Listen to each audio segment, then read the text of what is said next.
en édition spéciale.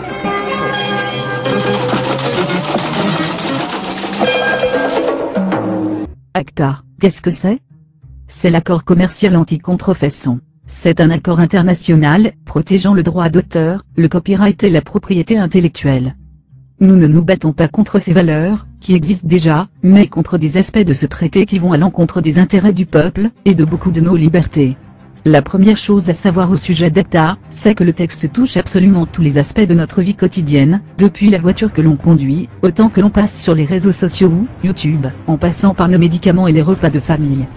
Tout ce qui est concerné, de près ou de loin, par les brevets et les copyrights, la musique que l'on écoute, les semences et les produits qui les traitent, les avancées scientifiques dans la recherche médicale ou technologique, ACTA est partout. ACTA permet aux détenteurs d'un brevet ou d'un copyright de déclarer, comme contrefaçon tout ce qui s'inspirera, ressemblera, ou fonctionnera comme sa création. Toute contrefaçon est interdite, et criminelle. Ainsi, un médicament générique, au même titre qu'une chanson copiée, de votre ordinateur à votre baladeur, pourront être décrétés illégaux, et son possesseur déclaré criminel. Mais ça va au-delà de ça.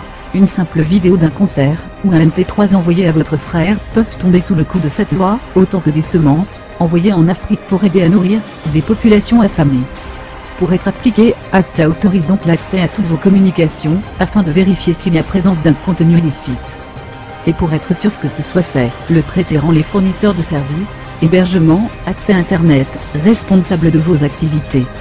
Comme si la lecture de vos communications personnelles, violant l'article 8 de la Convention européenne de sauvegarde des droits de l'homme, et des libertés fondamentales, ne suffisait pas, cela incitera, les FAI, à restreindre vos accès à certains sites, voire modifier les contenus que vous envoyez. C'est une atteinte grave aux libertés d'information, d'expression, et à la neutralité même de l'Internet. Les procédures légales pourront en outre être contournées, supprimant même la présomption d'innocence avec une transmission d'informations personnelles aux détenteurs des droits sur simple suspicion de fraude. Enfin, il faut savoir que ce traité est travaillé depuis 2007. Plus de 4 années de négociations, avant d'aboutir à un texte touchant à la vie quotidienne de milliards d'individus, ont eu lieu dans le plus grand secret, réunissant gouvernements et grandes entreprises.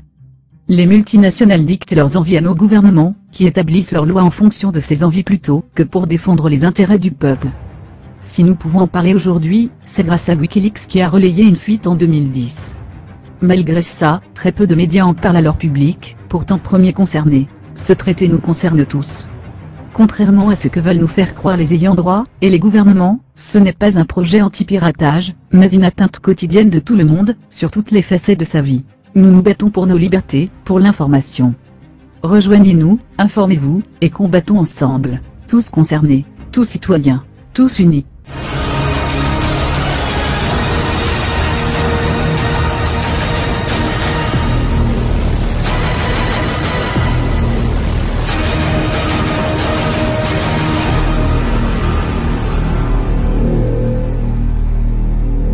We are anonymous. We are legion. We do not forgive. We do not forget. Expect us.